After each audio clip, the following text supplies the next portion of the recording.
Rui Malek Takeguma. Hoje é dia 31 de maio de 2021, ou como eu prefiro, faltam 2 dias, quarta lua minguante desse ano boi metal. Esse é um vídeo rápido, comparado com meus vídeos que duram em média 1 hora, só para contar uma lembrança que eu tive do Roberto Freire,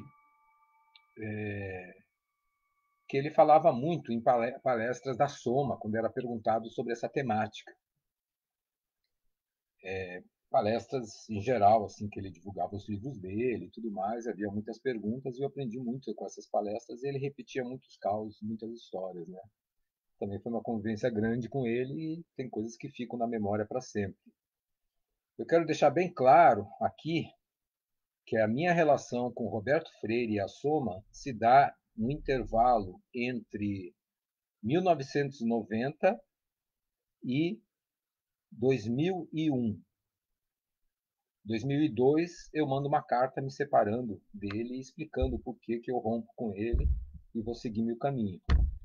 Eu já tinha rompido 1 ano antes as minhas relações com os outros terapeutas da Soma e eu ainda continuava sendo supervisionado pelo Roberto Freire no ano de 2001. Deixo isso bem claro porque existe uma Soma antes dessa geração, que eu tenho pouco conhecimento, tive contato com um terapeuta, mas não é a minha época, a minha geração. E depois que eu me separei do Roberto Freire, teve um outro devir dele, que ele foi mudando a Soma, né? Largou a pedagogia libertária e entrou para o academicismo, para o meio acadêmico. E eu rompi com o Freire nessa época porque eu preferi ficar na pedagogia libertária. Mas como estamos no momento que a vacina se tornou o bode expiatório do momento, porque o governo apostou totalmente na burrice da imunidade de rebanho e fez de tudo para que a população se contaminasse ao máximo, gerando essas 500 mil mortes, mais ou menos, que já temos. Oficialmente vamos chegar nisso, mas com as subnotificações já passou bem mais disso, né? Só com as síndromes de respiração aguda grave, já tem muito mais mortes de Covid do que esses 500 mil. Mas a vacina é a última barreira entre o indivíduo e a sociedade, e o vírus, digamos assim. Existem 1000 mecanismos de proteção, tem a teoria do queijo suíço, digamos assim, que você pode trabalhar as responsabilidades sociais e as responsabilidades individuais que levam a uma contaminação por um vírus dentro de uma sindemia.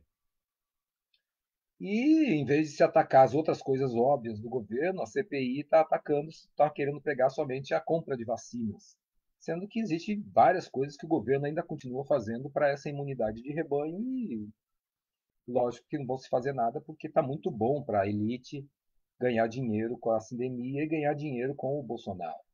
Então, por mais que a população seja levada pelas mídias para fazer manifestação, seja reclamar ou ficar digitando fora Bolsonaro nas redes, Bolsonaro não cai porque ele está dando grana para a elite.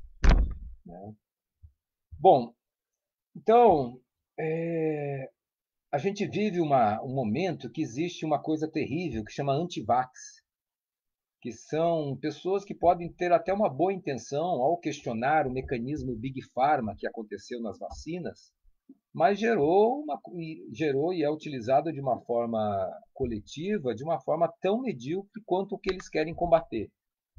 Ou seja, se a mídia convencional sempre mentiu, as fake news sempre vieram através desses jornais, Folha de São Paulo, Estado de São Paulo, Fica claro agora, uma puta manifestação dia 29 de maio, e o Estado de São Paulo, o Globo, não publicam isso. Porque não é interesse da elite, não é interesse da Rede Globo, do Estadão, coisa e tal, tirar o Bolsonaro. Mas então, eles fazem uma puta fake news de fingir que não aconteceram manifestações do Brasil todo contra o Bolsonaro e pró-vacinas.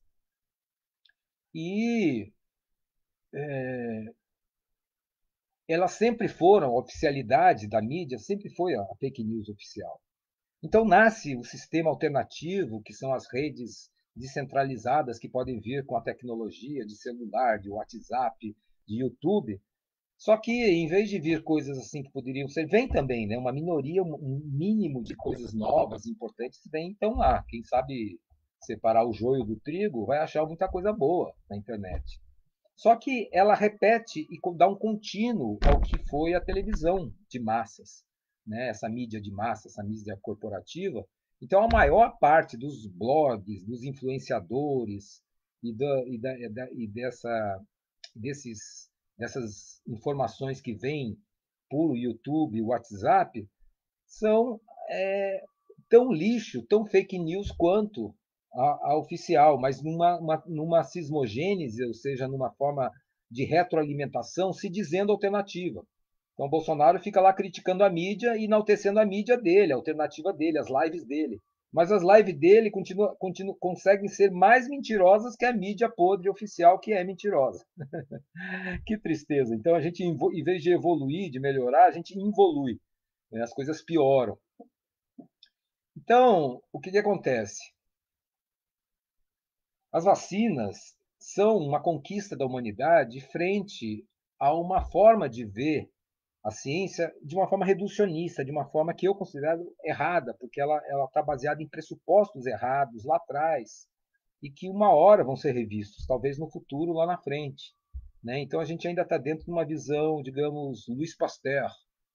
E eu acho que a gente tem que ser muito mais Claude Bernard, digamos assim. Então, as vacinas elas tiveram uma contribuição tremenda para a eliminação de vários problemas da humanidade, mas, por outro lado, elas também são uma forma da Big Pharma poder produzir coisas e vender coisas que são desnecessárias. Então, eu sou um cara que seleciona as vacinas que vai dar para os filhos. Eu tive 2 filhos e selecionei as vacinas para os meus filhos. E eu seleciono as vacinas no meu viver. Eu não vou tomar vacina contra a gripe, né? É uma opção minha. Daqui a pouco estou idoso, então não vou tomar vacina contra isso. Eu desrecomendei, falei para minha filha, que é adolescente, não tomar vacina contra o HPV. Entende? Então a gente tem que saber selecionar o que é lixo das vacinas e o que são as vacinas que são necessárias, importantes para a coletividade. Então, o termo hoje que se usa muito é essa coisa do movimento anti-vax. Se eu fosse me rotular, eu seria mais um anti-anti-vax. Mas eu sou crítico também às vacinas, porque eu sou crítico à Big Pharma, então eu tomo o mínimo de remédios possível, entende? Então, drogas, né? Você compra esses remédios, não curam nada, remédio só remedia. E as drogas das drogarias fazem mal, eu prefiro as drogas naturais. Então, que são medicinais, né? São uma forma de medicina, uma forma de me dizer o caminho a seguir. Bom, após essa introdução, eu tenho que dizer ainda que Roberto Freire e a soma, o que ele desenvolveu, foi uma forma alternativa dentro da medicina. Ele foi um médico, ele trabalhou como médico, depois se formou como psiquiatra, chegou a trabalhar um pouco como psiquiatra, fez formação psicanalítica e rompeu com tudo isso quando descobriu William Reich, quando descobriu o anarquismo. E foi construindo uma terapia energética. William Reich foi tão marginal que foi preso por um falso julgamento midiático, um julgamento todo cheio de erros, né? Como o julgamento do Lula, né? Só que o Lula é ladrão, é diferente, né? Vai ser julgado ainda, não é inocente porra nenhuma, vai ser julgado e vamos ver o que vai acontecer. Talvez impedido de ser eleito de novo. Mas, de qualquer forma, William Reich morreu na cadeia, talvez assassinado, provavelmente assassinado na cadeia. Mas ele foi preso por um julgamento falso nos Estados Unidos, em que pegava-se as caixas de orgone e colocava ali voltímetro para ver se tinha energia. Não tem energia elétrica na caixa orgânica, tem energia do orgone, que é energia vital. Então, esse estudo tão avançado, que não era aceito pela ciência reducionista da época, foi o argumento para prender William Reich e matar ele na cadeia. Porque ele era um crítico do capitalismo, ele era um crítico do comunismo, então ele tinha que ser eliminado. Ele foi expulso, né, do Partido Comunista e quando chegou no capitalismo foi para os Estados Unidos abriu as portas para ele pensando, pô, o cara é contra o comunismo, então o cara é dos nossos. Só que chegando lá ele começou a criticar o capitalismo e daí ele também foi eliminado. Então, seguindo essa visão, eu quero dizer que a medicina, a forma da soma, que eu acredito, que hoje eu trabalho de uma forma que são os meus delírios caóticos, para uma autoterapia, ela está ligada a uma visão alternativa da ciência. Se eu tento não seguir a ciência reducionista, a ciência mecanicista, mas ela está dentro de um aspecto científico mais amplo, que seria a ciência do método científico, né? Da dúvida, da busca sempre do aperfeiçoamento, e vai várias coisas. Então é bom separar isso porque as pessoas confundem e querem colocar nessa divisão tosca que é ciência ou religião, e não é nenhuma das duas. Porque a ciência, como está sendo dita, sendo usada na política atualmente, é basicamente uma forma religiosa. Você tem que acreditar nela em todas as besteiras que vêm só porque o cara é cientista. Né? E às vezes os cientistas são trambiqueiros, como quem estuda a história, quem vê a realidade sabe disso. O trambique está em todas as áreas, todas as profissões. Né? Na própria atualidade, o trambique que foi a divulgação da cloroquina lá atrás, em março, abril do ano passado, em estudos falsos, estudos assim deturpados para poder valorizar a cloroquina e depois só revistos agora em janeiro. Mas já foi tarde, porque o estrago foi tremendo no mundo todo, principalmente no Brasil, sobre esse aspecto da cloroquina. Mas, enfim, a história que eu quero contar, chegando agora ao ponto, é que na época do Roberto Freire, que é antes da minha, porque ele está contando essa história antes da década de 90, quando a neta dele nasceu, filha, filha do filho mais velho dele, que já faleceu também, o Tuco Freire. Então já é falecido o Roberto Freire, já é falecido o filho mais velho do Roberto, que é o Tuco.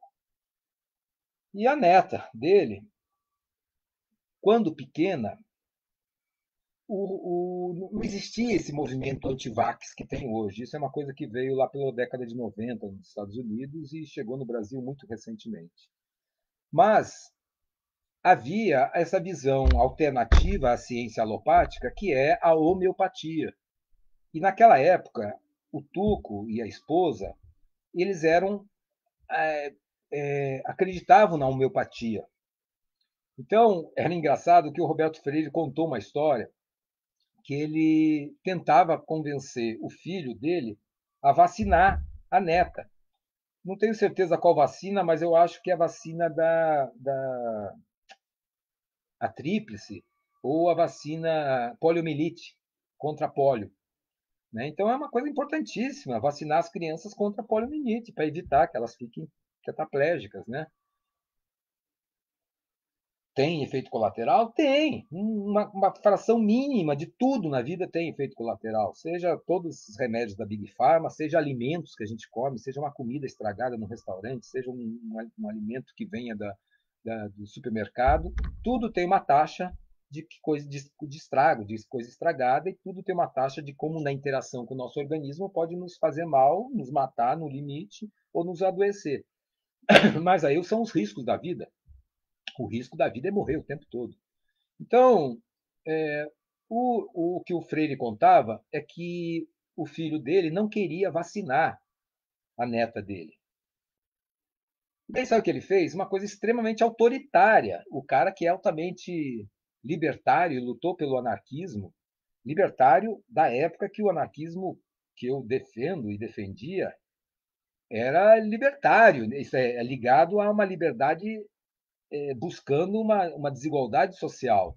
Não como hoje está deturpada a palavra e está sendo usada por anarcocapitalistas, esses ANCAPs da vida, que são extremamente toscos e ridículos, uma mentalidade assim, ó, se passam de inteligentes, mas são basicamente rentistas, pessoas que não querem trabalhar e querem ficar explorando os outros com o poder aquisitivo que vieram da família, do passado ali, ou porque tem dinheiro, querem ficar investindo em Bitcoin, querem ficar investindo, mas não querem trabalhar porra nenhuma.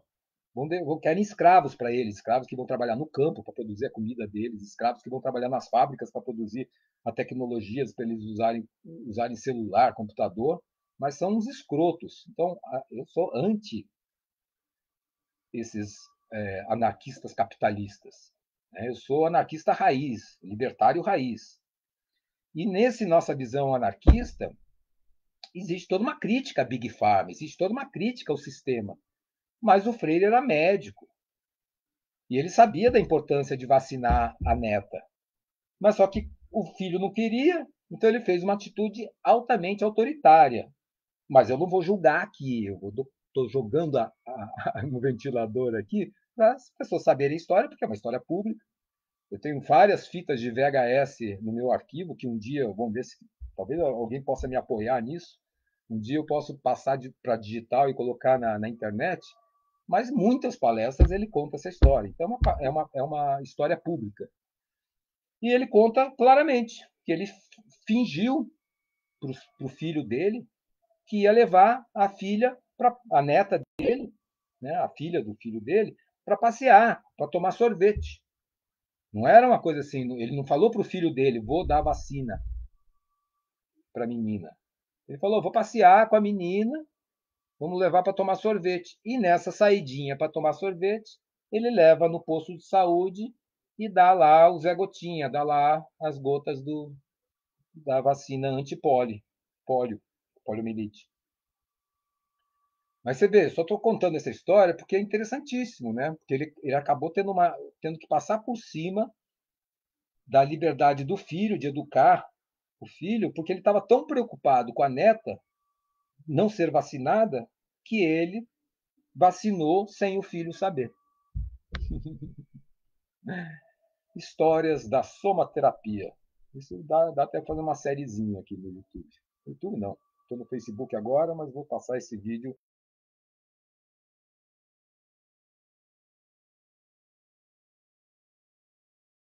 Valeu, gente! Daqui a pouco estou voltando com Delírios Caóticos número 6. Dou minhas pausas aí, mas daqui a pouco eu retomo. Até.